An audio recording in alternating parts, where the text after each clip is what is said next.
Boa noite, galera. Vamos dar continuidade aí à disciplina de ética profissional. Hoje a gente chegou aí na última parte de ética. Bem tranquila essa disciplina, né? Eu acredito que todo mundo conseguiu acompanhar numa boa. Pelo menos eu não recebi e-mails aí com dificuldade ou com dúvidas. Então, por isso eu acredito que tenha sido bem tranquilo para todo mundo. E hoje nós entramos no último assunto, não menos importante, pelo contrário, ele é muito importante, que é o Código de Ética dos Profissionais de Enfermagem. Esse código ele é regido pela Resolução 564 de 2017 do COFEN, porque vocês se lembram que quando nós estudamos lá as atribuições do COFEN e dos CORENs, nós percebemos que só quem pode modificar, alterar ou lançar um novo código de ética para os profissionais de enfermagem, também conhecido como Código de Deontologia, é o COFEN. Ele é o órgão responsável por essa execução aí de trabalho, né? Vamos colocar a tela cheia aqui para ficar melhor. Eu espero que essa disciplina tenha sido proveitosa para todos. Eu aprendi muito ensinando aqui, né? Eu sempre falo isso para vocês que é uma troca muito bacana. Eu sempre aprendo bastante montando as aulas e me preparando para fazer isso aqui. Então nós aprendemos, né, de forma produtiva. Vamos lá. O Código de Ética dos Profissionais de Enfermagem, como eu já falei, ele foi aprovado pelo COFEI, né, por essa resolução 564 em 2017. Então, ele é um código relativamente novo. Nós tínhamos um pouquinho mais antigo, de 2011, né, e aí logo depois veio essa atualização. Então, ele tem caído bastante em provas de concurso, residência de enfermagem, é bem comum.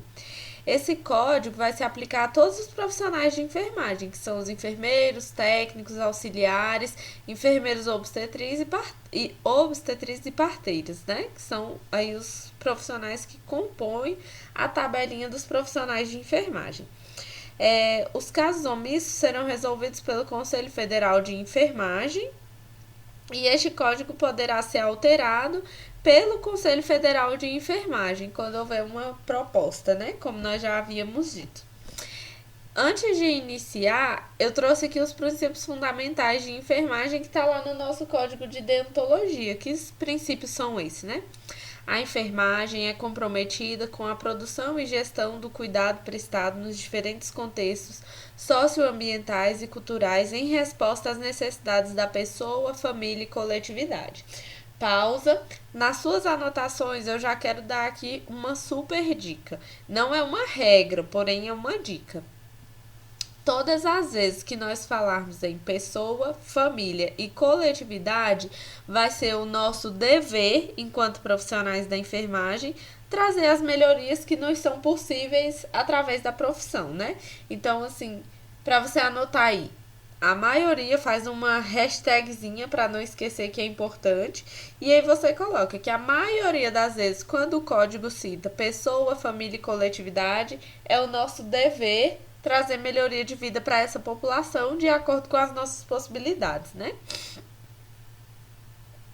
O profissional de enfermagem atua com autonomia e em consonância com os preceitos éticos e legais, técnico, científico e teórico-filosófico, exerce suas atividades com competência para a promoção do ser humano na sua integridade, de acordo com os princípios da ética e da bioética, e participa como integrante da equipe de enfermagem e de saúde na defesa das políticas públicas, com ênfase nas políticas de saúde que garantam a universalidade do acesso, ou seja, todas as pessoas têm acesso à saúde pública no Brasil, né?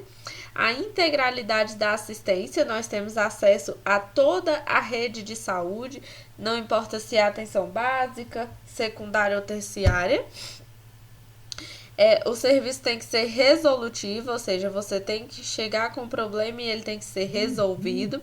Preservação da autonomia das pessoas, então a pessoa tem direito à sua autonomia.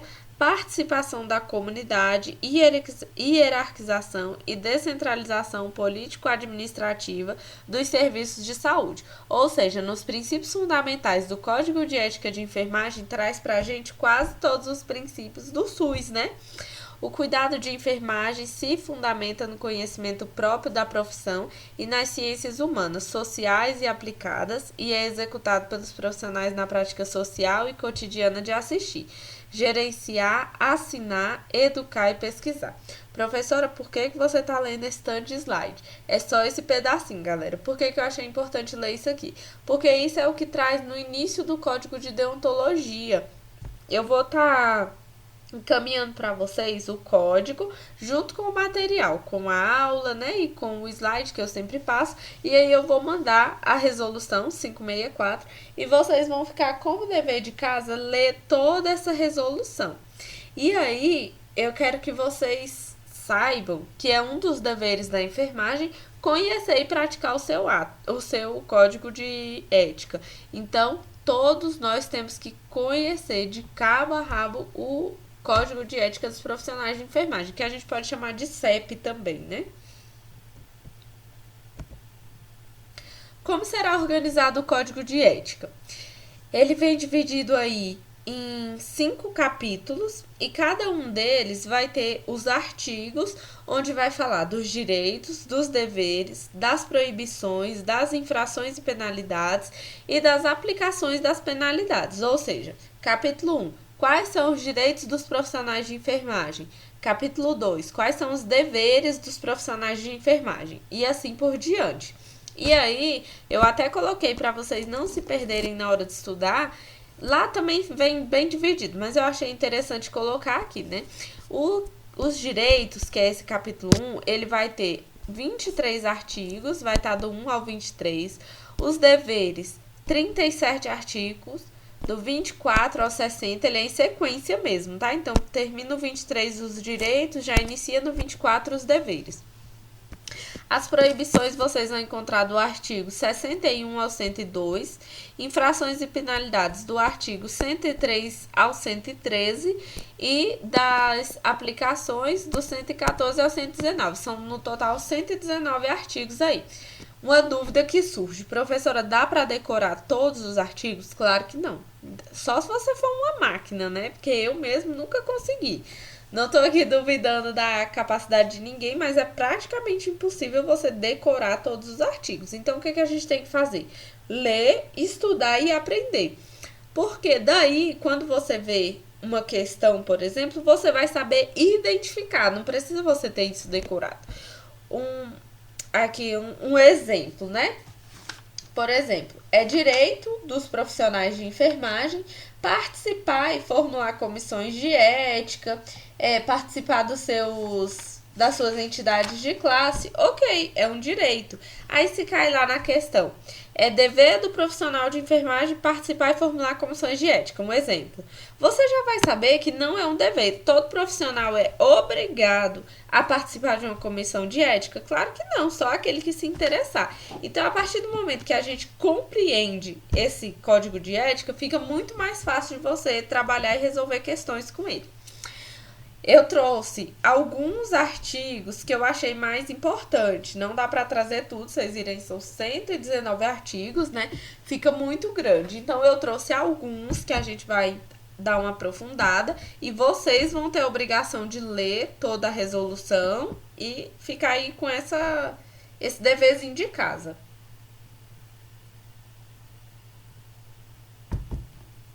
Bebendo água aqui, gente, que calor que tá fazendo, meu Deus do céu. O que será de nós, né? Então, vamos lá. No capítulo 1 dos direitos, quais são os direitos dos profissionais de enfermagem? O primeiro artigo já diz que é direito do profissional de enfermagem exercer a profissão com liberdade, segurança técnica, científica e ambiental, autonomia e ser tratado sem discriminação de qualquer natureza, segundo os princípios e pressupostos legais, éticos e dos direitos humanos. Ok, é nosso direito exercer a profissão livre de qualquer tipo de discriminação e com segurança. Bem simples isso aí, né? Exercer a atividade em locais de trabalho livre de riscos e danos e violência física e psicológica à saúde do trabalhador, em respeito à dignidade humana, à proteção dos direitos dos profissionais de enfermagem.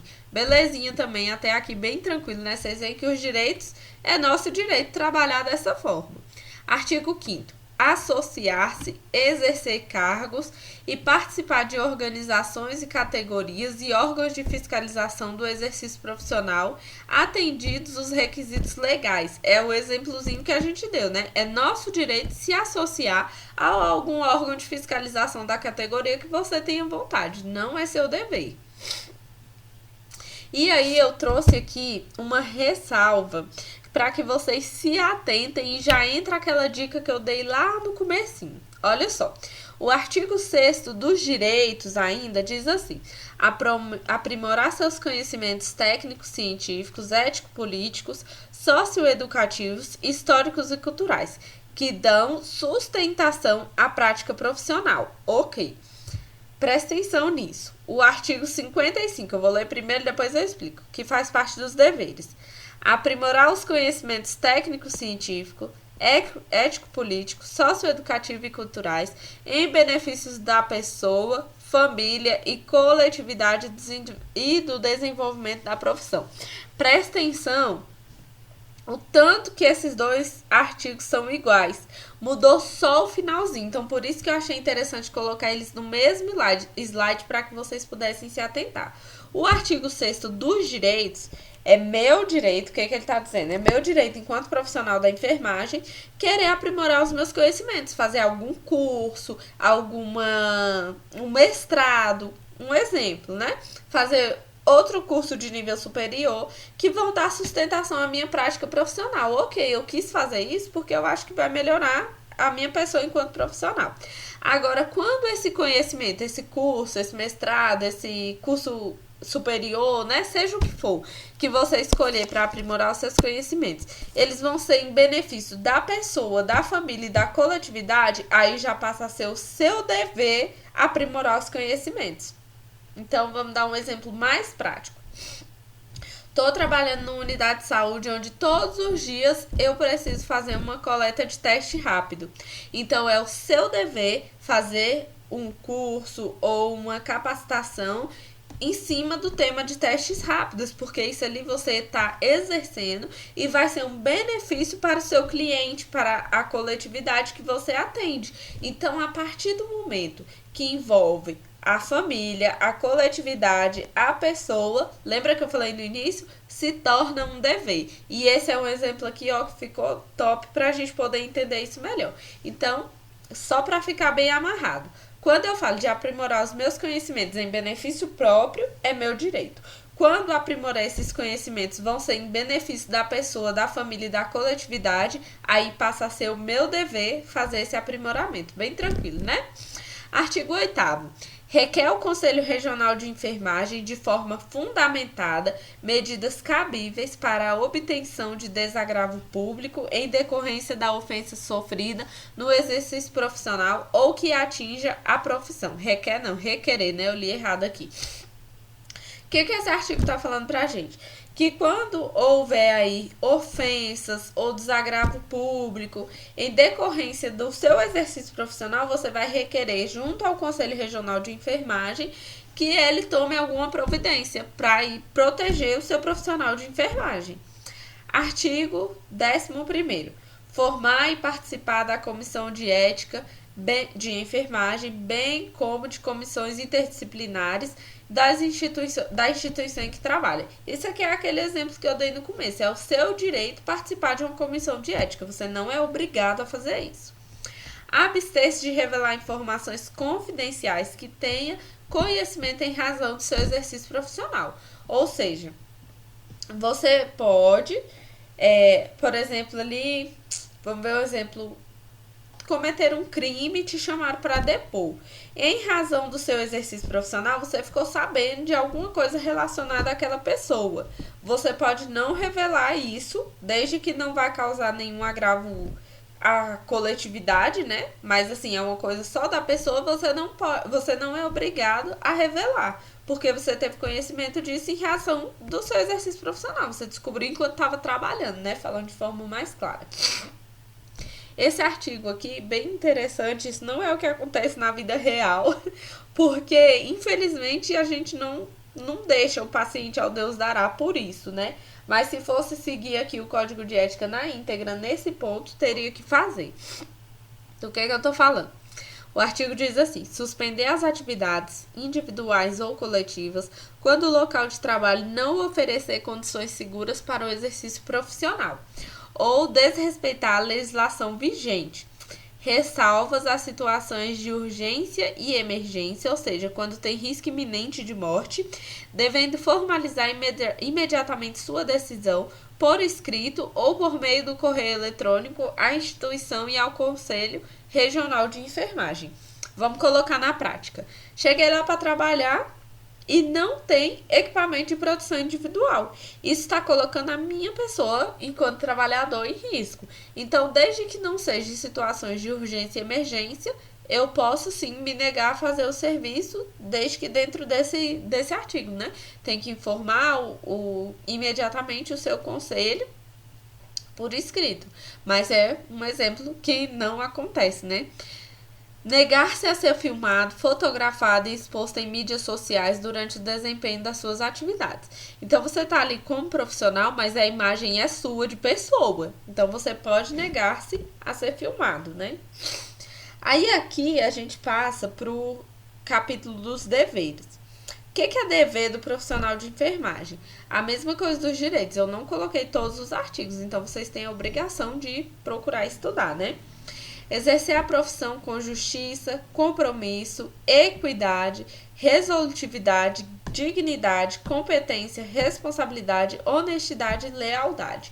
Esse é o nosso dever maior, né? Artigo 26.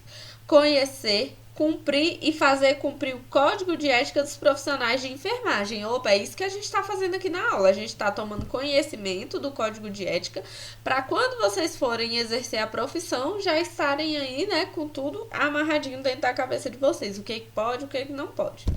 E as demais normativas do sistema COFEI-COREM. É justamente o que a gente fez na disciplina de ética profissional. A gente conheceu toda a legislação, né? Cumprir no prazo estabelecido determinações, notificações, citações, convocações e intimidações do sistema COFEI-COREM.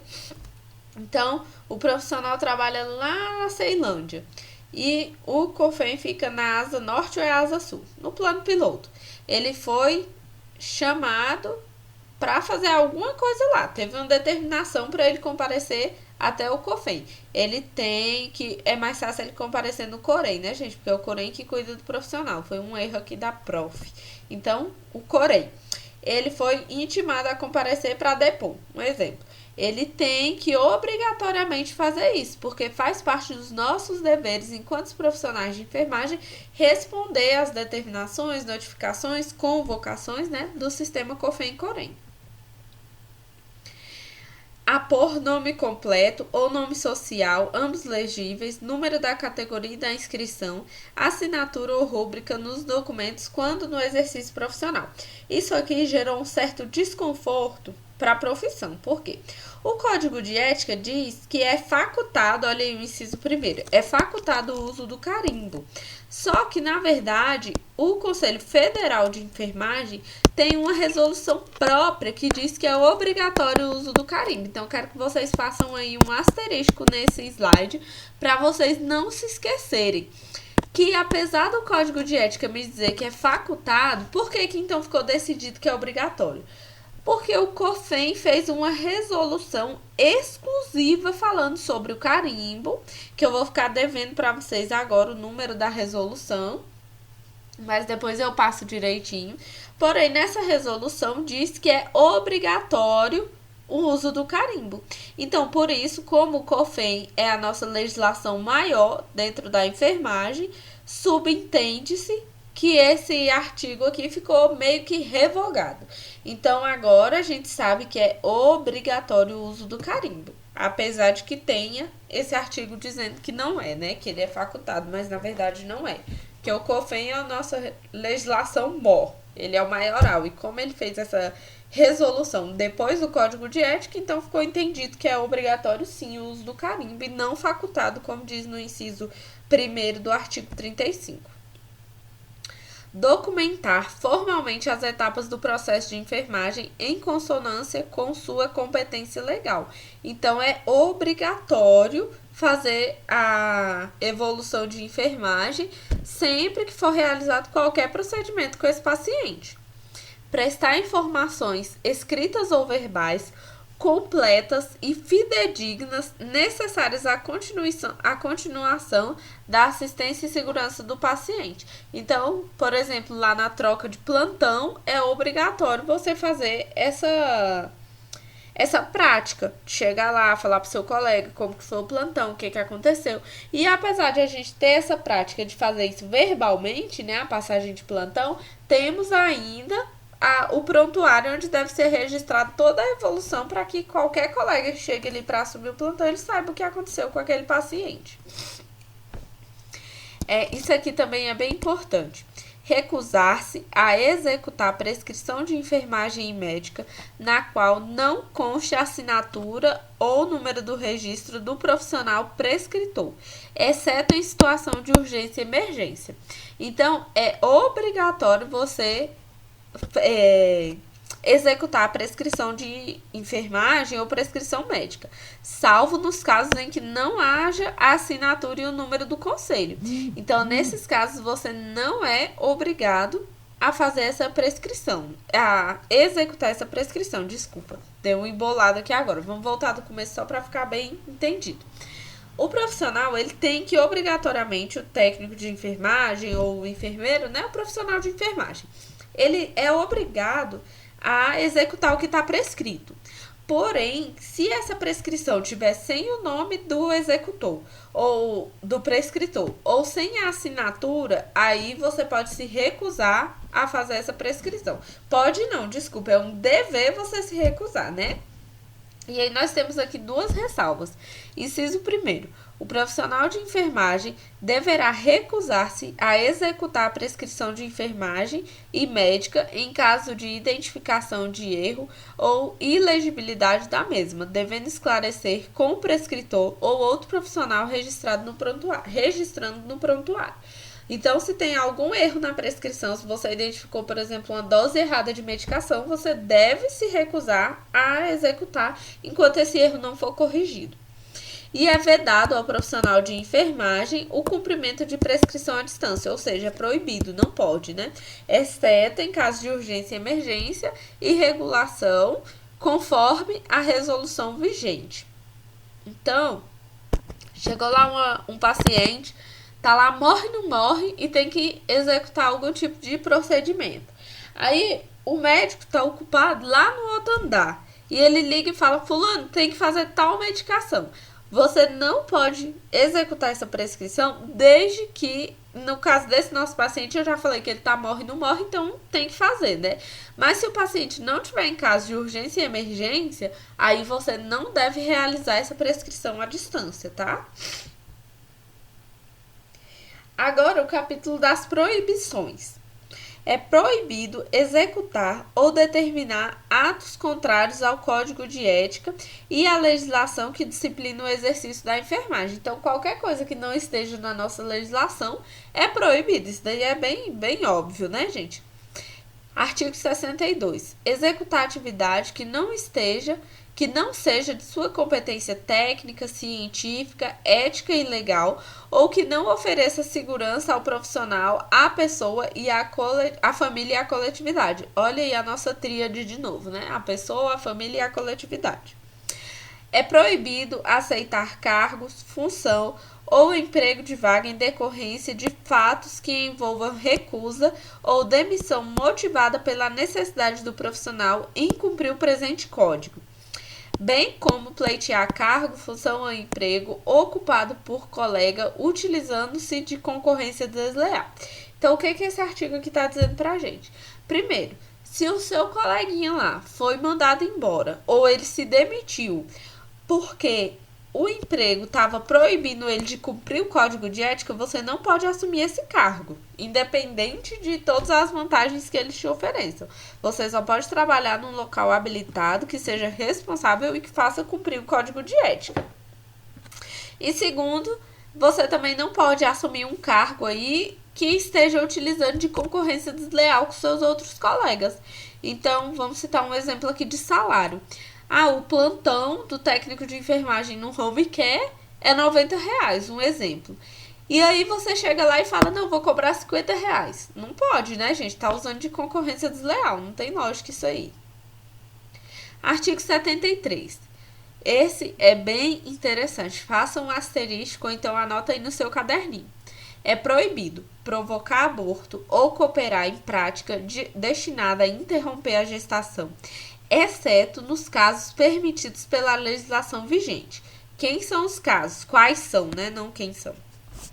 Nós temos 3 casos aí que são permitidos pela nossa legislação atual, que são eles: em caso de estupro, ou seja, a mulher engravidou em decorrência de um estupro, ela pode recorrer ao aborto. Em casos de feto anencéfalo, porque eles não têm condições de sobrevida, e também quando houver risco de vida para a mãe. Então, esses são os 3 casos onde a mulher pode optar pelo aborto. Lembrando que, nos casos permitidos pela legislação, ou seja, em um desses 3 casos foi permitido o aborto, o profissional deverá decidir de acordo com a sua consciência sobre sua participação, desde que seja garantida a continuação da assistência. Muito bom isso aqui. Por exemplo, você chegou lá no plantão e aí vai ter um aborto naquele plantão, é um aborto certinho dentro da legislação. Mas você fala, poxa, não está de acordo com a minha religião. Um exemplo que eu estou dando aqui. Olha, fulano, eu não vou poder participar porque não está de acordo com a minha religião, então eu prefiro não participar. Ok, é o seu direito. O que é proibido? Se não houver continuidade da assistência. Aí sim, se tiver só você para participar daquele procedimento, não tem outro colega, aí você é obrigado, porque a gente não pode deixar o paciente, esse cliente não pode deixar de ser assistido. Agora, se houver outro colega que possa assumir esse papel, aí você pode se recusar a participar de acordo com a sua consciência. Legal isso aqui, né, gente? Promover ou participar da prática destinada a antecipar a morte da pessoa. Também é proibido, né? Os casos aí de eutanásia. Administrar medicamentos sem conhecer a indicação. Então, vamos começar de novo. Vou acrescentar aqui para a gente não confundir. É proibido administrar medicamentos sem conhecer a indicação, ação da droga, via de administração e potenciais riscos, respeitados os graus de formação do profissional. Então, você não pode administrar uma medicação da qual você não tem o conhecimento. Você também não pode executar prescrição e procedimento de qualquer natureza que comprometam a segurança da pessoa. Isso é extremamente proibido. É proibido delegar atribuições dos profissionais de enfermagem. Olha só, isso a gente vê acontecendo muito. Previsto na legislação para acompanhantes ou responsáveis pelo paciente. Olha o que acontece. Às vezes a pessoa tá lá, né, acompanhada, o idoso, e aí ele tá de fralda. O que o profissional faz? Vai lá e fala, olha, você pode trocar a fralda do seu parente, tá? Mas, na verdade, esse acompanhante não pode, porque isso é uma atribuição dos profissionais de enfermagem. E aí, o parágrafo único ainda traz pra gente que isso não se aplica aos casos de atenção domiciliar, para o autocuidado apoiado, porque nos casos de paciente e internação domiciliar é a própria família ou o cuidador que faz essa assistência, né? Então, não pode.